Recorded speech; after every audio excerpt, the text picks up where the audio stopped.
కాసేపటి తర్వాత వారిద్దరిని ఒక రూమ్ లోకి తీసుకెళ్లాయి. ఆ రూమ్ లో ఉన్న ఒక టేబుల్ పైన వారిద్దరిని 45 డిగ్రీస్ యాంగిల్ లో పడుకోబెట్టాయి. కాల్విన్ తన కళ్ళను అటు ఇటు తిప్పగలుగుతున్నాడు, కానీ తన శరీరాన్ని మాత్రం కదిలించలేకపోతున్నాడు.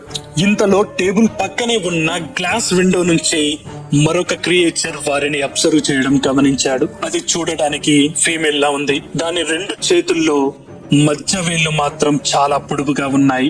దాని నెయిల్స్ చాలా షార్ప్ గా ఉన్నాయి. అది కేల్విన్ దగ్గరికి వచ్చి దాని 2 వేళ్లని కేల్విన్ గొంతులోకి తోర్చి పరీక్షిస్తుంది. కేల్విన్ నొప్పిని భరించలేకపోతున్నాడు. తన ముక్కు నుండి నోటి నుండి విపరీతంగా బ్లీడింగ్ అవుతుంది. మళ్ళీ ఆ నీడిల్ లాంటి డివైస్ తో ఇంజెక్షన్ చేయడంతో అతడు స్పృహ కోల్పోయాడు. కాసేపటి తర్వాత ఇద్దరిని తిరిగి అదే ప్రాంతంలో డ్రాప్ చేసిన ఆ క్రియేచర్ చూస్తూ ఉండగానే ఆ అన్నోన్ ఆబ్జెక్ట్ తో ఆకాశంలో కనుమరుగైపోయాయి.